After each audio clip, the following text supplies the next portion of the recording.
देवरी वनपरिक्षेत्र अंतर्गत येणाऱ्या मुल्ला हेटी परिसरात वन विभागानं मोठी कारवाई करत रानडुकराची अवैध शिकार करून त्याचे मांस विक्री करणाऱ्या टोळीचा पर्दाफाश केलाय। गुप्त माहितीच्या आधारे करण्यात आलेल्या कारवाईत वन विभागानं एकूण 6 आरोपींना ताब्यात घेतले असून त्यांच्याकडून रानडुकराचे मांस तसेच शिकारीसाठी वापरण्यात येणारे साहित्य जप्त करण्यात आले।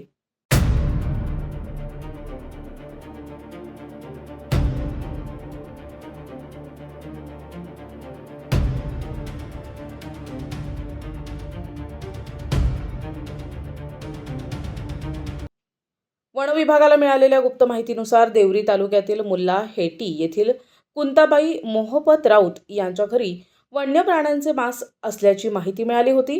त्यानुसार उत्तर देवरी वनपरिक्षेत्र अधिकारी श्रीमती एस.के. थोटे मिश्रा यांच्या मार्गदर्शनाखाली वन विभागाच्या पथकाने सकाळच्या सुमारास मुल्ला हेटी येथे छापा टाकला।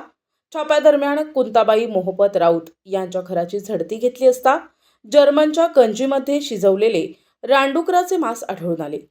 चौकशी दरम्यान त्यांनी ही माहिती रवींद्र परसराम भुते आणि विजय कमल वाघाडे यांच्या घरीही रानडुकराचे मांस असल्याचे सांगितले।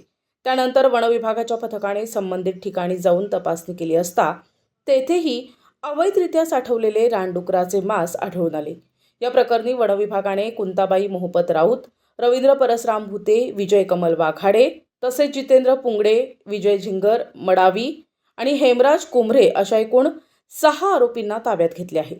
सदर प्रकरणी वन्यजीव संरक्षण कायद्यान्वये गुन्हा दाखल करण्यात आला असून पुढील तपास वन विभागाकडून सुरू आहे। वन्य प्राण्यांची अवैध शिकार आणि मांस विक्री करणाऱ्यांविरोधात कठोर कारवाई केली जाईल असा इशाराही वन विभागानं दिलाय।